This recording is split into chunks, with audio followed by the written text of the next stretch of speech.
Hello students, मैं रंजन वर्मा कृपा coaching institute में आपका स्वागत है।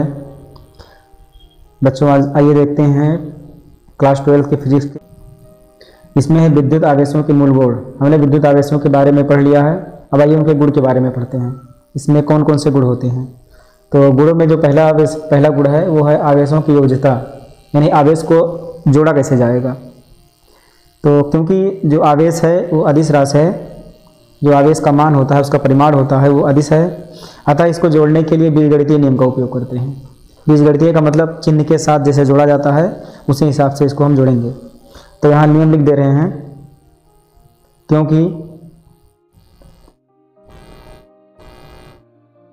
क्योंकि आवेश अदिश राशि है,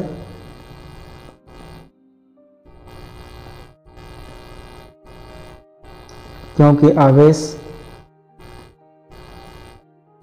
अदिश राशि है, अतः इसे जोड़ने के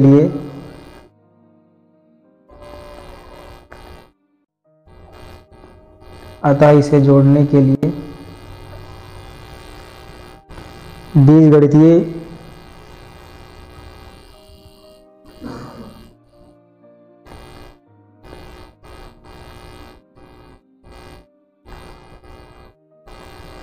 नियमों का उपयोग करते हैं। नियम का उपयोग करते हैं, बीजगणितीय नियम का उपयोग करते हैं।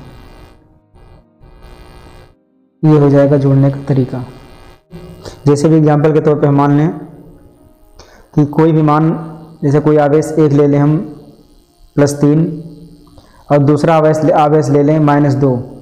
ये दो आवेश दिए गए हैं, अगर इनको हमें जोड़ना है तो इनको कैसे जोड़ेंगे। तो सिंपल रूप में जोड़ेंगे +3 और +-2, यानी -2 को हमें +3 के साथ में जोड़ना है, बीच में प्लस का चिन्ह लगा देंगे। तो जैसे जोड़ा जाता है वैसे जोड़ देंगे। तो इसको लिखेंगे 3 और ये ब्रैकेट हटेगा तो प्लस माइनस हो जाएगा और 3 में से 2 घट के बन जाएगा ये 1। तो इस प्रकार से बीजगणितीय को जोड़ा जाता है, मतलब कि जो आवेश होते हैं वो बीजगणितीय के द्वारा जोड़ा जाता है। अब इसको हम कुछ मान लें, जैसे हमें अगर कोई आवेश जोड़ना हो तो यहाँ लिख दे रहे हैं कि कोई आवेश ले रहे हैं हम कि माना Q1 बराबर +3 कूलाम, Q2 बराबर है -4 कूलाम, Q3 बराबर +5 कूलाम। इतना दिया हुआ है ये आवेश। और इसमें हमें निकाय का कुल आवेश निकालना है, इसके निकायों का हमें कुल आवेश निकालना है। तो यहाँ लिख दे रहे हैं निकाय का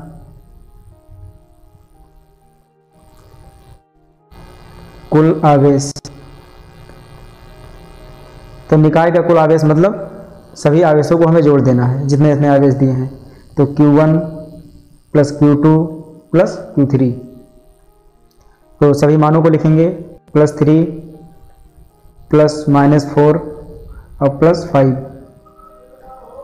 आप सबको जोड़ेंगे तो ये +3 है और ये +5 है, ये दोनों जुड़ जाएंगे तो हो जाएंगे ये +8 और ये +-माइनस हो जाएगा और ये 4।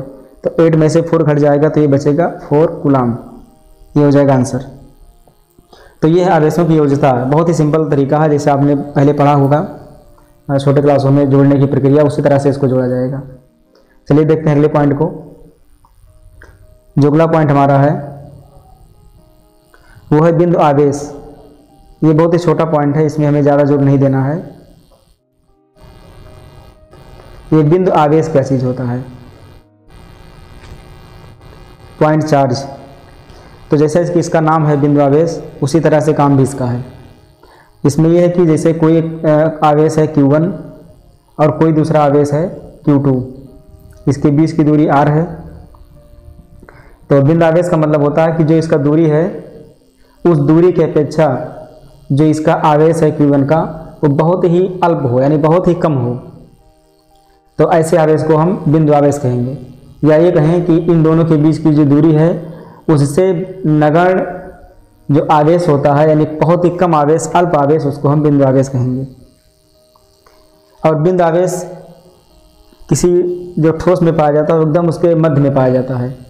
जैसे अभी हम मान लें कि कोई त्रिभुज है, या त्रिभुज का 3D लें तो वो शंख बनेगा, तो शंख के जो मध्य में बिंदु आवेश पाया जाएगा। या कोई ले लें घनाकार, तो घनाकार में देखें कि आवेश कहाँ पाया जाएगा, बिंदु आवेश, तो इसके भी एकदम मध्य में यानी कि कहाँ पाया जाएगा, यहाँ पर एकदम, ये हो जाएगा बिंदु आवेश। तो इसे हम बिंदु आवेश कहते हैं। 1.5.2 है, यानी अगला गुण इसका वैद्युत आवेश संरक्षित है। यहाँ लिखेंगे वैद्युत आवेश संरक्षित है।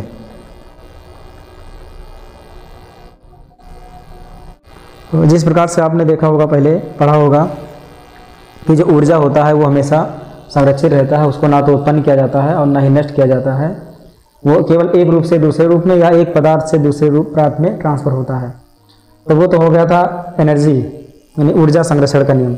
यहाँ है वैद्युत आवेश संरक्षण, तो ये भी सही है, वैद्युत आवेश भी संरक्षित होता है, इसको ना तो उत्पन्न किया जा सकता है ना ही नष्ट किया जा सकता है, केवल एक स्थान से दूसरे स्थान पर या एक वस्तु से दूसरे वस्तु में ट्रांसफर होता है।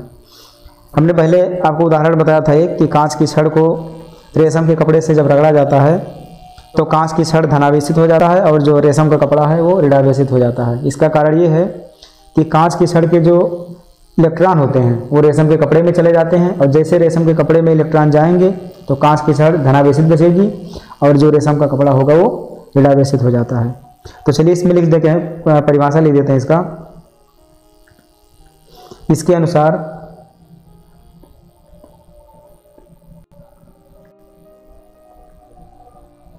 इसके अनुसार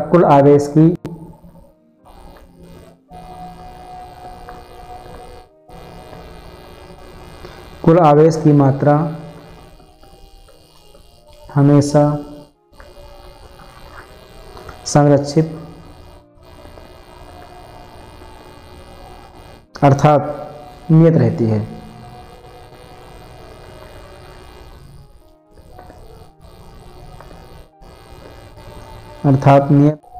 नियत रहती है,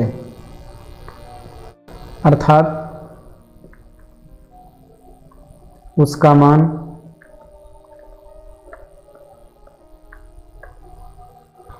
कुल आवेश का मान बदलता नहीं है, यानी जो कुल आवेश लास्ट में आएगा वो क्या है, बदलता नहीं है।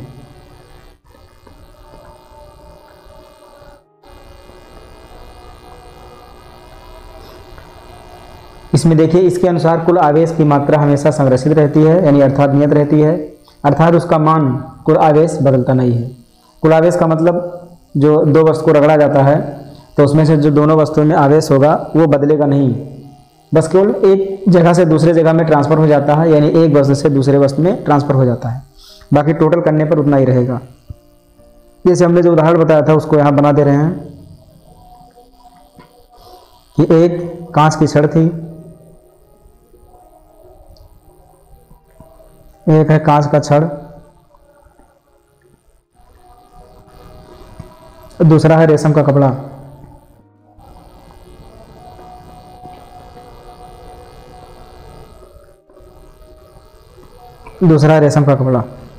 जब कांच की छड़ को रेशम के कपड़े से रगड़ा जाता है तो क्या होता है, जो इलेक्ट्रॉन होते हैं वो ट्रांसफ़र हो जाते हैं रेशम के कपड़े में।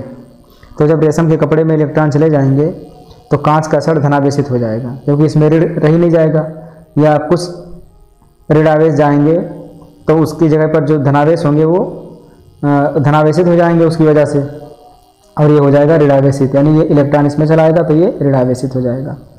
तो यहाँ से केवल जो इलेक्ट्रॉन था वो इसमें ट्रांसफ़र हुआ है, ना कि नष्ट हुआ है। अगर दोनों को टोटल करेंगे तो फिर उतना ही आएगा। जैसे परमाणु नाभिक में प्रोटॉन होते हैं, अभी मान लें कि एक प्रोटॉन यहाँ पर 7 है और न्यूट्रॉन न्यूट्रल रहता है, इसमें कुछ नहीं रहता है। अक्सर जितना प्रोटॉन होता है उतने उसकी बाहरी कक्षा में इलेक्ट्रॉन होते हैं।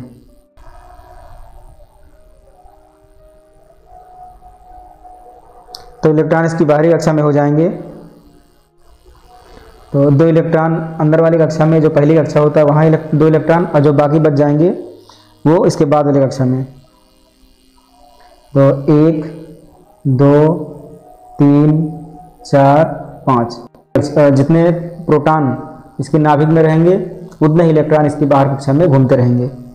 तो इससे हम कह सकते हैं कि इलेक्ट्रॉन 7 है जो कि माइनस में है, और जो प्रोटॉन है वो भी 7 है लेकिन वो प्लस में है, और दोनों को अगर मिलाएंगे तो ये उदासीन हो जाएगा।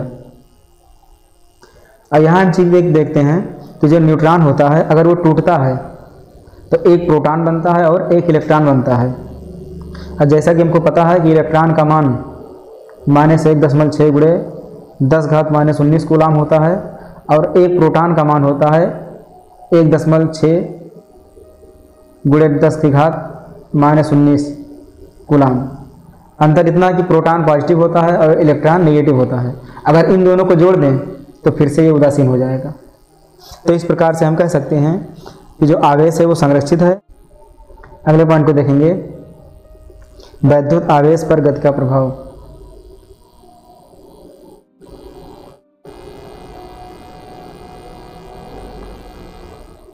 वैद्युत आवेश पर गति का प्रभाव। Effect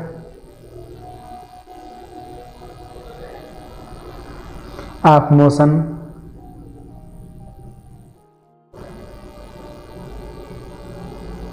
on charges.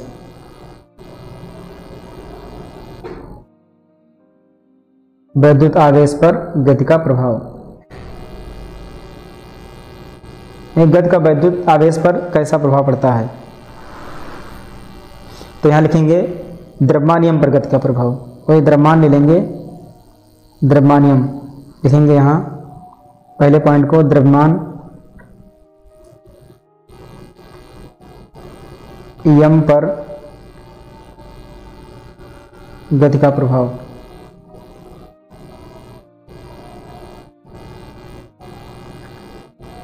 गति का प्रभाव हम ये कह सकते हैं कि अगर कोई वस्तु विराम में है यानी एक जगह पर स्थिर है तो उसके द्रव्यमान को हम विराम द्रव्यमान कहते हैं। इसे m0 से प्रदर्शित किया जाता है। लिखा जाएगा जब कोई वस्तु विराम में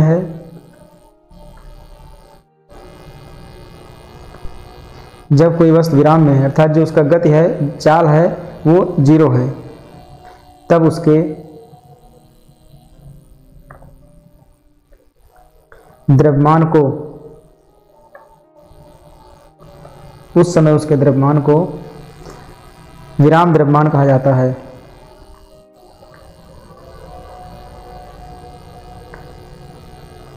विराम द्रव्यमान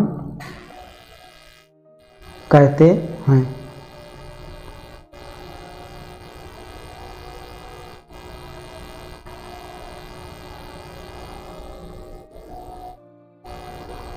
विराम द्रव्यमान कहते हैं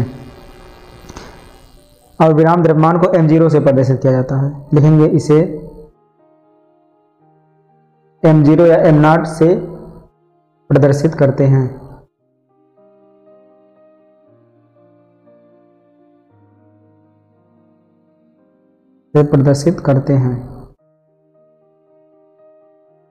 मतलब अगर कोई भी वस्तु विराम में है यानी उसमें गति नहीं हो रहा है तो उसके द्रव्यमान को हम भी विराम द्रव्यमान कहेंगे कि वो भी एक जगह स्थिर है। अगले पॉइंट को इसके लिखेंगे, जो इसका अगला पॉइंट है, यदि वस्तु v वेग से गतिशील है, अगर वो गति कर रहा है, लिखेंगे यदि वस्तु लिखेंगे या जब वस्तु लिखेंगे, कोई फर्क नहीं पड़ने वाला है। यदि वस्तु v वेग से गतिशील है या गतिमान है, v वेग से गतिशील है, तो इसके द्रव्यमान को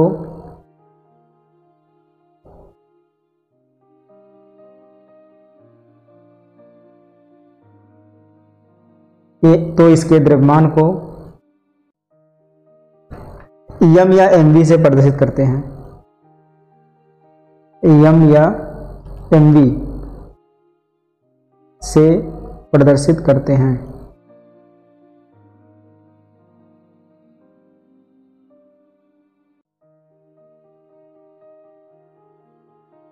यहाँ पर हमने m0 से प्रदर्शित किया था जब वस्तु यहाँ पर विराम था, और यहाँ जब वस्तु v वेग से चल रहा है तो हमने mv से प्रदर्शित कर दिया। यानी इसका मतलब ये हुआ कि वस्तु का अगर हम वेग बढ़ाएंगे तो उसका द्रव्यमान भी बढ़ेगा, अर्थात द्रव्यमान पर गति का प्रभाव पड़ता है। तो यहाँ लिखेंगे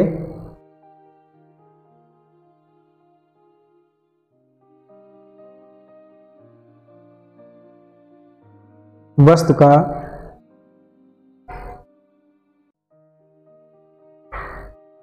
वेग बढ़ाने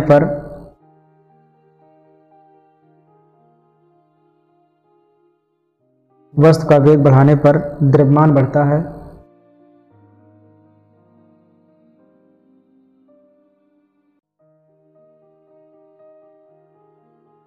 अर्थात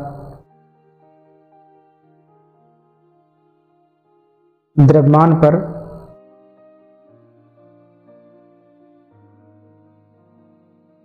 पर गति का प्रभाव पड़ता है।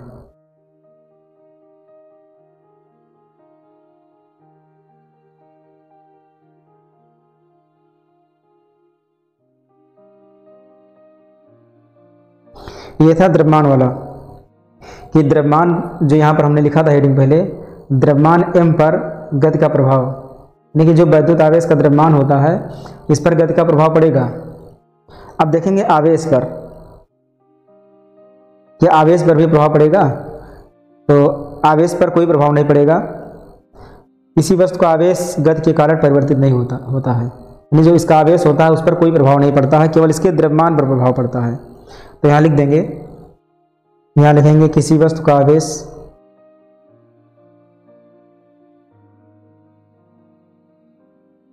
उसकी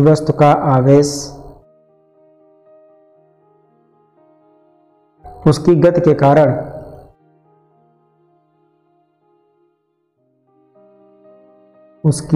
कारण परिवर्तित नहीं होता।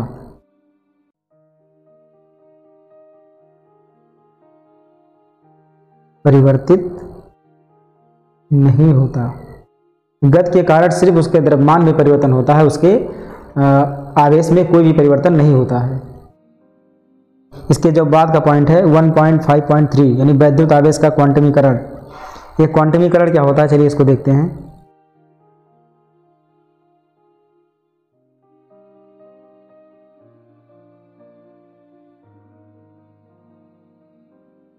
वैद्युत आवेश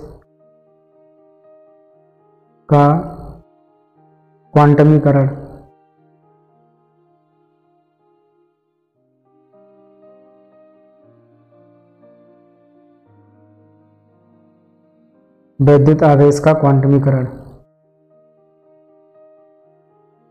यहाँ लिखेंगे इंग्लिश में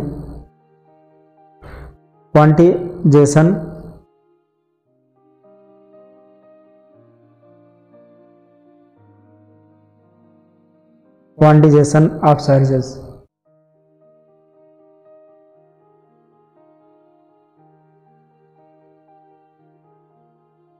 पहला पॉइंट इसका है क्वांटम, जो हमारा क्वांटमीकरण है वो क्वांटम शब्द से उत्पन्न हुआ है। यहाँ लिखेंगे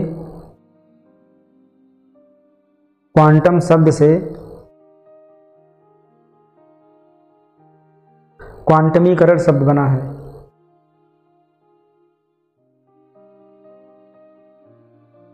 क्वांटमीकरण शब्द बना है या शब्द की उत्पत्ति हुई है, यानी क्वांटम शब्द से क्वांटमीकरण बना हुआ है। और इसका प्रतिपादन किसने किया? इसका प्रतिपादन किया है मैक्स प्लांक ने। यहाँ नाम लिख देंगे, मैक्स प्लांक ने क्वांटम के सिद्धांत को प्रस्तुत किया। इन्होंने ही क्वांटम के शब्द का सिद्धांत का प्रतिपादन किया था, क्वांटम के सिद्धांत को प्रस्तुत किया। ये हो जाएगा इसका हिस्ट्री। ये जो क्वांटमीकरण है वो क्वांटम शब्द से उत्पन्न हुआ है और इसका प्रतिपादन किया है मैक्स प्लांक ने। जैसे भी कोई संख्या ले लें, हम कोई संख्या ले लें 1 और तो एक को आगे हमें क्वांटमीकरण करना है, नहीं तोड़ना इसको, तो कैसे तोड़ सकते हैं? 1.1, 1.2, 1.3 ऐसे ऐसे करते करते जाएंगे, 1.4 ऐसे और तोड़ेंगे तो 1.4, 1.5, 1.6 ऐसे जाएगा, यानी 1.9 और फिर लास्ट में क्या आ जाएगा? 2.0, यानी कि लास्ट में हो जाएगा 2। तो ये इसका क्वांटमीकरण कहलाता है। इसको हमने तोड़ दिया। ये टोटल कितने भागों में टूट गया है? ये 1 से लेकर के 1.9 तक, यानी 9 भागों में टूट गया ये। तो ये है इसका क्वांटमीकरण। इस सिद्धांत के अनुसार, इस सिद्धांत के अनुसार आवेश सतत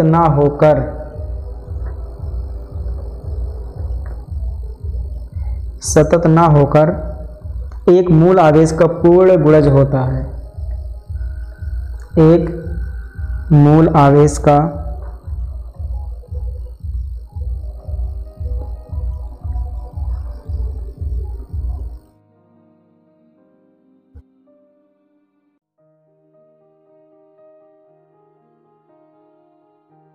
पूर्ण गुणज होता है। ये सिद्धांत ये कहता है कि जो आवेश है वो सतत नहीं है, बल्कि एक मूल आवेश का पूर्ण गुणज होता है। जैसे हमने ले लिया मूल आवेश, यहाँ ले रहे हैं एक मूल आवेश।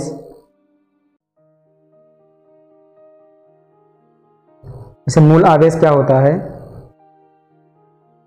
हमने ले लिया मूल आवेश E को, और E का मान कितना होता है? 1.6 × 10 - 19 कूलाम। ये होता है मूल आवेश। और इसमें इसके दो भाग होते हैं, एक प्रोटॉन, दूसरा इलेक्ट्रॉन। तो इलेक्ट्रॉन निगेटिव होता है, जिसका मान होता है -1.6 × 10 - 19 कूलाम। और जो दूसरा भाग होता है वो होता है प्रोटॉन, जो कि पॉजिटिव में होता है, इसका मान होता है +1.6 × 10 - 19। तो हम ये कह सकते हैं कि जो आवेश है उसका क्वांटमीकरण हुआ है दो भागों में। आवेश का मान होता है 1.6 × 10 - 19 कूलाम, यानी ये दो भागों में टूट गया है, ऋणात्मक और धनात्मक। ऋणात्मक हो गया इलेक्ट्रॉन और धनात्मक हो गया प्रोटॉन।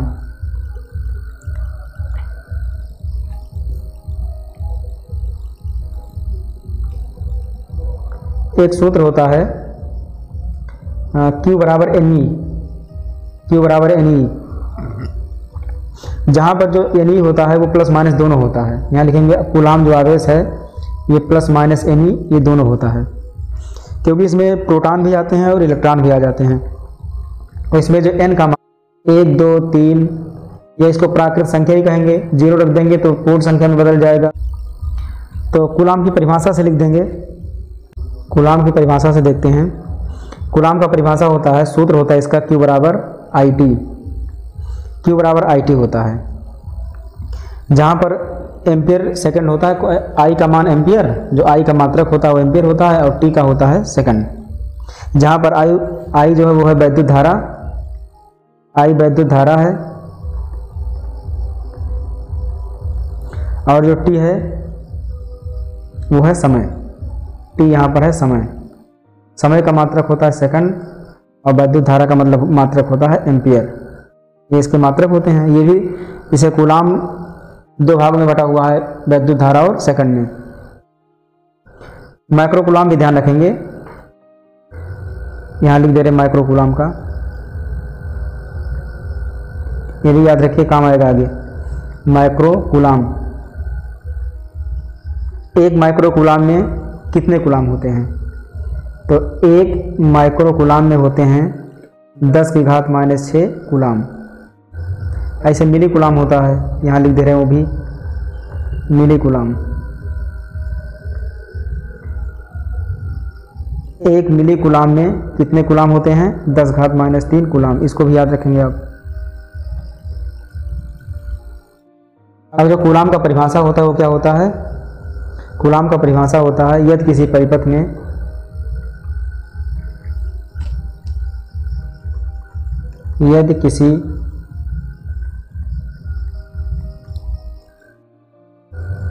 में 1 एम्पियर की धारा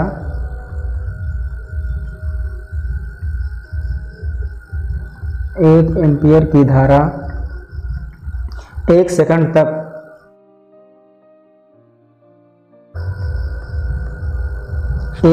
तक प्रवाहित करें तो 1 सेकंड तक प्रवाहित करें तो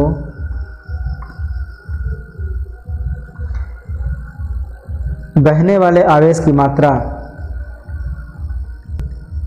बहने वाले आवेश की मात्रा बहने वाले आवेश की मात्रा 1 कूलाम होगी। 1 कूलाम होगी। यह 1 कूलाम आवेश का परिभाषा। 1 कूलाम आवेश कहाँ से परिभाषा बनता है? यहाँ से। यानी किसी परिपथ में अगर हम 1 एम्पीयर धारा जो आई है 1 एम्पीयर धारा टी का मतलब 1 सेकंड तक प्रवाहित करें तो जो आवेश बन के आएगा वो 1 कूलाम हो जाएगा। यानी 1 कूलाम आवेश उस परिपथ में बहेगा। अब देखेंगे कि 1 कूलाम आवेश में इलेक्ट्रॉन कितने होते हैं। लिखेंगे यहाँ 1 कूलाम आवेश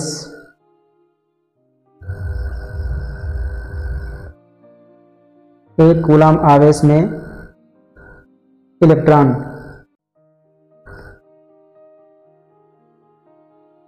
कितने होते हैं। 1 कूलाम आवेश में इलेक्ट्रॉन कितने होते हैं।